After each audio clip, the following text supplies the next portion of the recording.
I've always been into, photography and vintage cameras. So, I love, kind of doing different things and just, shooting on the Super 8 and old stuff. And, I've been like that as a kid, always been in cameras.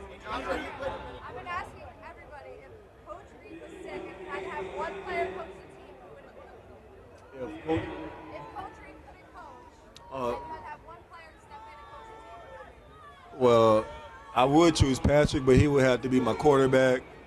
Trav would have to be playing. I'd probably choose myself. I'm just saying. Yeah, I'm just saying. You asked the question, so my motivational speech. I wouldn't need a motivational speech for a team like this. It's enough players in this locker room to go out and win.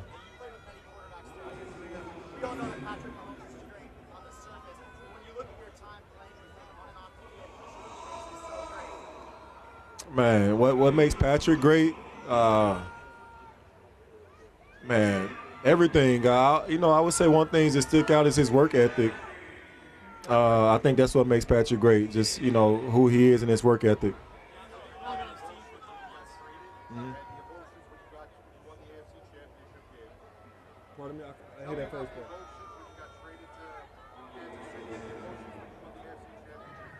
Well, the emotions when I got traded, I was like, man, this is crazy. I wanted to drink a bottle of Camus, but I knew I had practice possibly the next day, so I had to put it on the burner. But the AFC Championship game when we won, going in, leading up to this, it was a feeling that's really indescribable, man.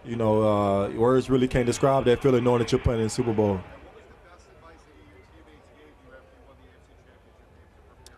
I think everybody was excited. It really wasn't too much motivational stuff going on, but it was just a lot of we're going to the Super Bowl. I think that was what a lot of people were saying in the locker room, like, man.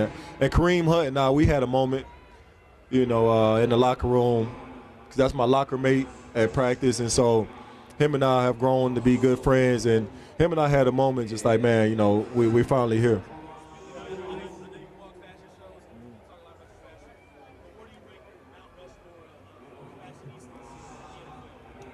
Man, how many people on Mount Rushmore? 5? 4? Shit. I would say, I don't know. It's hard, man. So many people got stylists these days. When I first started in the NFL, I didn't have a stylist. And, I was getting made fun of in 2014, stuff that I'm wearing, all that jazz. And now it's a cool thing. Russell Westbrook and myself, we got along very well because him and I was one of the first, I would say, athletes that kind of just wore stuff outside the box. But NFL, Mount Rushmore, man, I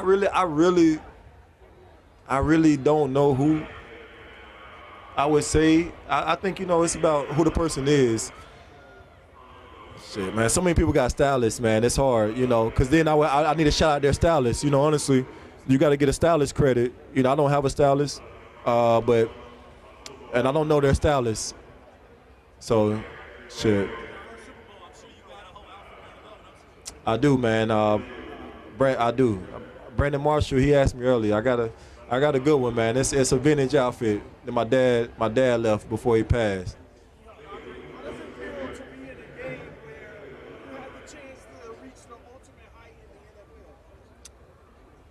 What was the first part you asked? The ultimate height in the NFL, the Lombardi Trophy. How does that make you feel? Just the thought of it. Man, it makes me feel great. As a kid, you grow up, playing video games, trying to win a Super Bowl, and that's like your first memory, as sports. You didn't play basketball. You played football, trying to win a Super Bowl, and so I think just that being instilled in your head and my head as a child, like the Super Bowl, that's the ultimate game, and to be here, it's a blessing, man. But it's a dream come true for sure.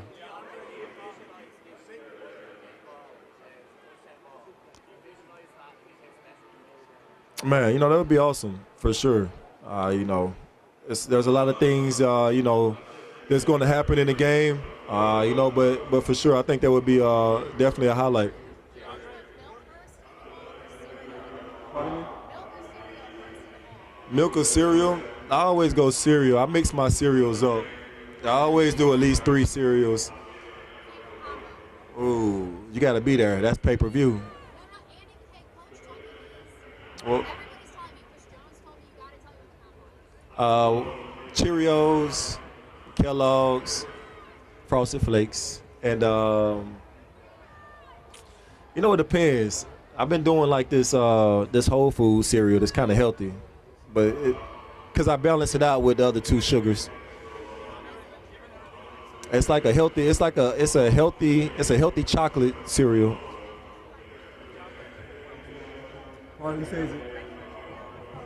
Oh, frosted for sure. Come on. Given everything you've done and accomplished in your career, you've likely been able to lean on experience in those situations, but the Super Bowl isn't one of those. What have you done physically and mentally to prepare for this game? You know, I try not to switch up my routine too much, but obviously, you know, this game has a little bit more significance. So just trying to get as much sleep as possible, turning my phone off. I think that's something that, you know, I'm doing this week that I really haven't done. And that's kind of, you know, put my phone on airplane mode and, you know, just block the world out.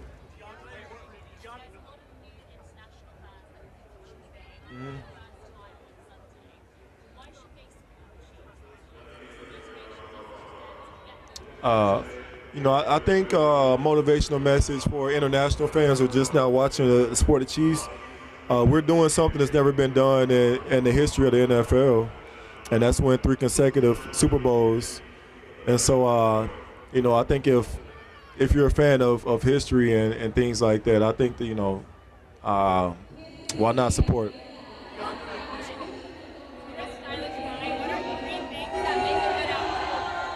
The good things that make a good outfit is obviously the person who's wearing it. But I would say, I think the overcoat, you know, I think you got to have like a nice overcoat. Excuse me, because the pants sometimes, you know, they don't get pictured. So I think the top, and not jewelry. I think, you know, anybody can wear jewelry. I think, you know, less jewelry is what make the outfit. You getting it on my phone? Ryan. You getting some on my phone? You getting some on my phone? You getting a video?